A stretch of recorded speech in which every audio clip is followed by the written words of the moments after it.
Bayangkan, di tengah padang pasir yang sunyi, di zaman ketika perempuan jarang diberi ruang untuk belajar, ada seorang wanita yang bukan hanya bisa membaca, tetapi juga mengajarkan ilmu kepada orang lain. Seorang wanita yang dipercaya oleh Rasulullah SAW, bahkan diberi peran penting dalam pemerintahan. Siapakah wanita itu? Namanya Al-Shifa binti Abdullah. Wanita yang dijuluki guru perempuan kaum muslimin dan juga dikenal sebagai perempuan yang bijaksana dan ahli pengobatan.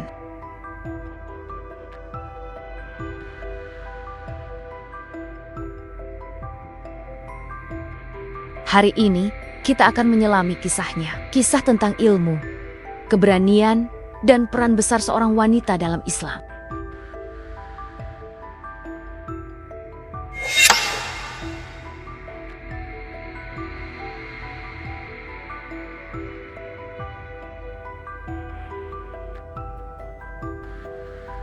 Ikuti kisah lengkapnya hanya di Kismah, Kisah Hikmah.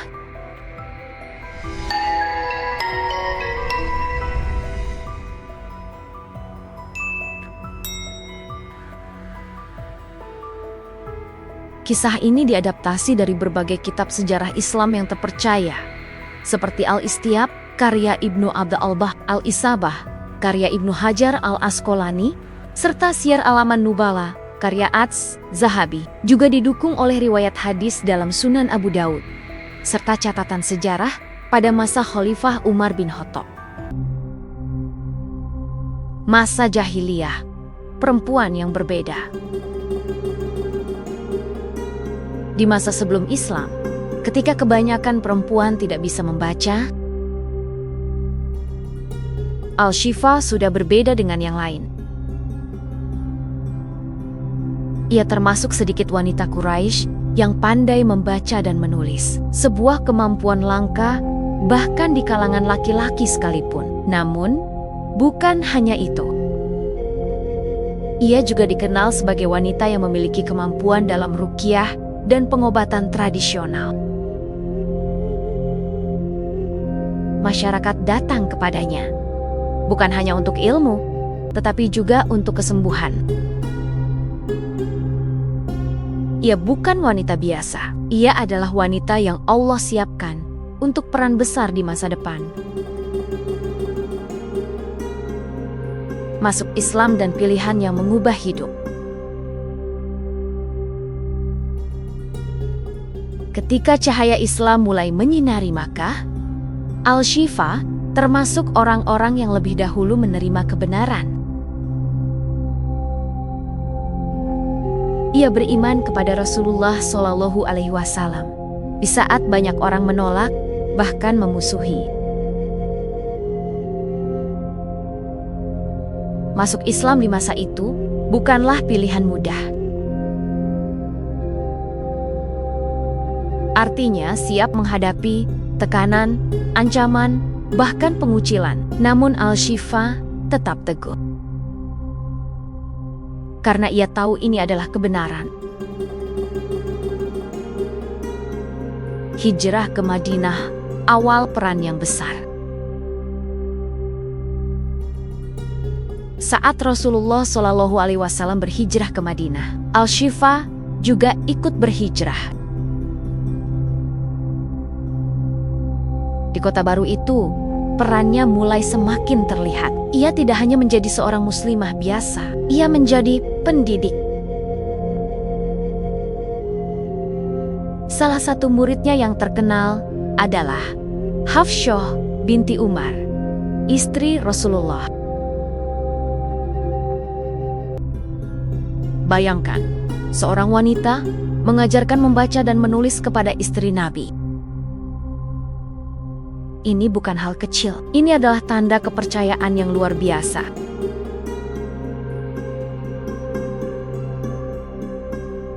Julukan dan keahlian Al-Shifa binti Abdullah.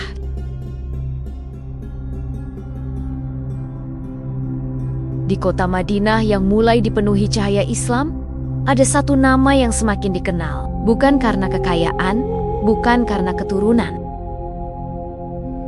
tetapi karena ilmu, kebijaksanaan, dan manfaatnya bagi umat. Dialah Al-Shifa binti Abdullah. Namanya sendiri, Ashifa, berarti penyembuh.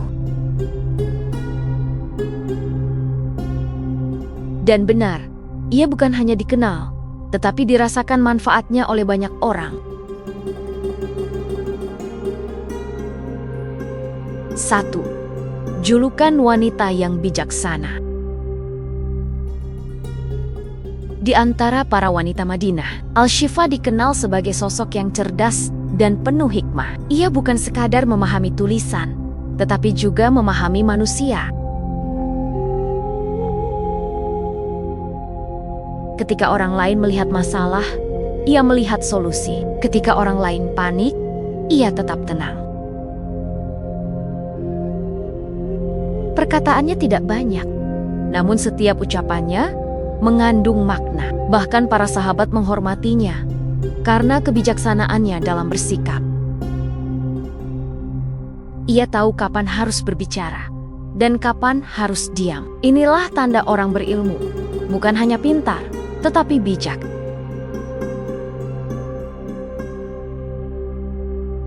2. Julukan guru perempuan kaum muslimin.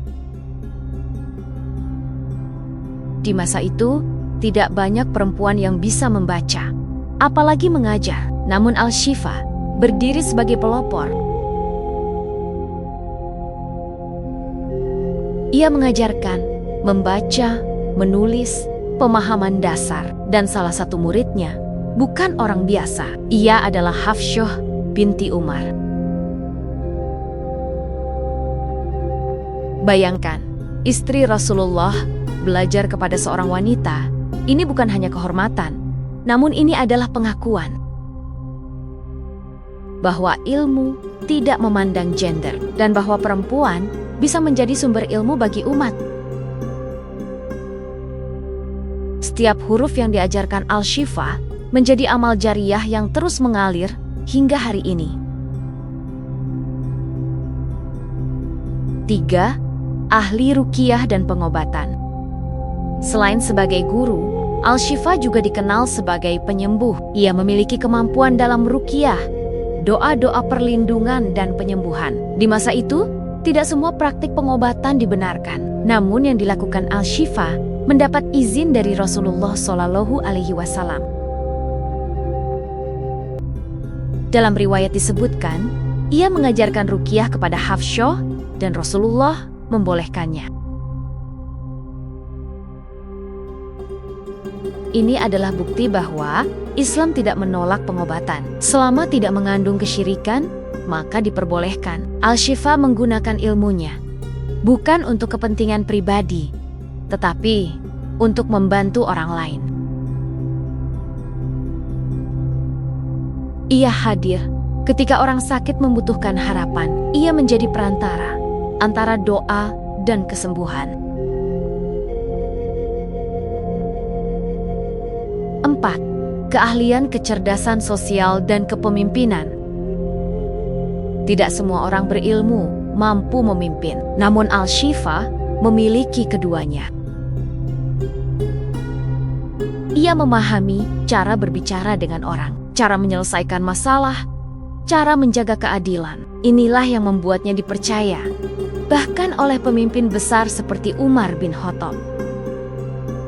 Ia bukan hanya pintar secara teori, tetapi juga kuat dalam praktik kehidupan. 5. Makna nama Ashifa, sang penyembuh. Nama itu bukan sekadar panggilan, tetapi doa yang menjadi nyata. Ashifa berarti penyembuh, dan sepanjang hidupnya ia menjadi penyembuh tubuh, penyembuh pikiran, penyembuh hati dengan ilmu, dengan doa, dan dengan akhlaknya. Dipercaya Umar bin Khattab. Di masa kepemimpinan Umar bin Khattab, Madinah bukan lagi sekadar kota. ia telah menjadi pusat peradaban, tempat bertemunya pedagang ulama dan masyarakat dari berbagai penjuru. Pasar-pasar, ramai transaksi terjadi setiap hari.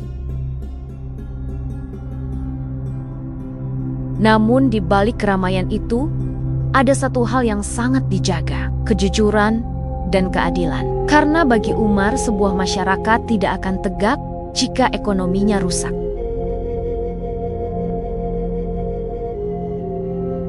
Umar bin Khattab dikenal sebagai pemimpin yang tegas, adil, tidak mentolerir kecurangan. Ia sering turun langsung ke pasar mengawasi para pedagang, memastikan timbangan tidak curang, harga tidak zalim, tidak ada penipuan. Namun ia tahu ia tidak bisa mengawasi semuanya sendirian. Ia membutuhkan orang yang jujur, cerdas, berani, amanah, dan pilihannya jatuh kepada seseorang yang tidak biasa. Di tengah masyarakat yang masih didominasi laki-laki, Umar memilih seorang wanita. Dialah Al-Shifa binti Abdullah. Pilihan ini bukan tanpa alasan. Umar melihat sesuatu dalam diri Al-Shifa. Ketajaman berpikir, kejujuran yang tak tergoyahkan, ketegasan dalam mengambil keputusan. Ia bukan hanya berilmu, tetapi juga memiliki keberanian untuk menegakkan kebenaran. Dan karena itulah, Al-Shifa diangkat sebagai pengawas pasar Madinah.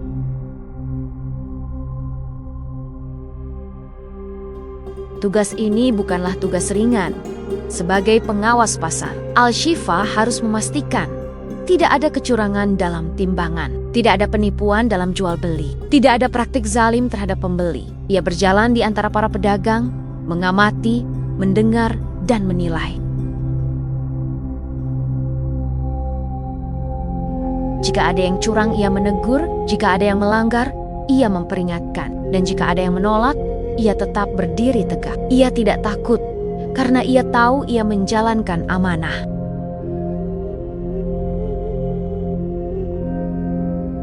Awalnya mungkin ada yang meragukan.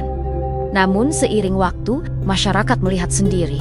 Ia adil, ia tegas, ia tidak memihak. Para pedagang mulai menghormatinya, bukan karena jabatannya, tetapi karena integritasnya. Ia tidak memanfaatkan kekuasaan, tidak mencari keuntungan pribadi. Ia hanya ingin satu hal, keadilan ditegakkan, dan dari situlah kepercayaan itu semakin kuat. Apa yang dilakukan Umar bukan hanya keputusan administratif. Ini adalah pesan besar bagi umat Islam, bahwa perempuan bisa memegang peran penting, bahwa kepemimpinan ditentukan oleh kemampuan, bukan gender, bahwa amanah harus diberikan kepada yang layak. Di balik pasar yang ramai, di balik transaksi yang terlihat sederhana, ada sosok yang menjaga keadilan, dengan ilmu, dengan keberanian, dan dengan keimanan. Dialah Al-Shifa binti Abdullah, seorang wanita yang dipercaya oleh pemimpin besar, bukan karena siapa dirinya, tetapi karena apa yang ia miliki di dalam hatinya, kejujuran, ilmu, dan amanah. Jika hari ini kita bertanya, apakah perempuan bisa memimpin? Maka sejarah menjawab, sudah, dan Al-Shifa adalah buktinya.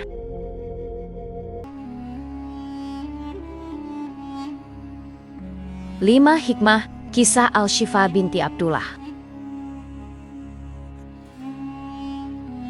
1. Ilmu adalah cahaya yang mengangkat derajat. Di zaman ketika banyak perempuan tidak memiliki akses belajar, Al-Shifa justru menjadi sumber ilmu. Ia belajar, memahami, lalu mengajarkan. Dari kemampuannya membaca dan menulis, lahirlah manfaat yang terus mengalir hingga hari ini. Ia mengajarkan ilmu kepada generasi setelahnya, termasuk kepada Hafsyah binti Umar. Ini menunjukkan bahwa ilmu bukan hanya untuk diri sendiri, tetapi untuk menerangi orang lain. Hikmahnya, di zaman sekarang, akses ilmu terbuka luas. Namun sudahkah kita benar-benar memanfaatkannya? 2. Perempuan memiliki peran besar dalam peradaban Islam. Kisah Al-Shifa mematahkan anggapan bahwa perempuan hanya berada di balik layar. Ia adalah guru, penyembuh, bahkan pengawas pasar. Dan ia dipercaya langsung oleh pemimpin besar seperti Umar bin Khattab. Ini adalah bukti bahwa Islam memberi ruang bagi perempuan untuk berkontribusi secara nyata dalam masyarakat. 3. Amanah besar diberikan kepada yang layak. Tidak semua orang bisa dipercaya, namun Al-Shifa dipilih untuk mengawasi pasar tempat yang rawan kecurangan. Mengapa? Karena ia memiliki kejujuran, ketegasan, dan integritas. Ini mengajarkan kita, amanah bukan hadiah, tetapi tanggung jawab besar yang diberikan kepada orang yang siap. 4. Ilmu harus diiringi dengan amal dan manfaat. Al-Shifa tidak menyimpan ilmunya sendiri. Ia mengajarkan, ia membantu, ia menyembuhkan. Ilmunya hidup karena diamalkan. Dari ruqyah hingga pendidikan semuanya, ia gunakan untuk memberi manfaat kepada orang lain. 5. Keberanian dalam kebenaran akan mengangkat derajat. Masuk Islam di awal dakwah bukanlah keputusan mudah. Menjadi wanita berilmu di tengah keterbatasan juga bukan hal ringan. Dan memimpin di tengah masyarakat butuh keberanian yang besar. Namun Al-Shifa tetap teguh. Karena dia tahu kebenaran tidak selalu mudah, tetapi selalu layak diperjuangkan. Kisah Al-Shifa binti Abdullah bukan hanya cerita sejarah, ini adalah cermin tentang bagaimana ilmu bisa mengubah kehidupan, tentang bagaimana keikhlasan bisa memberi manfaat yang luas.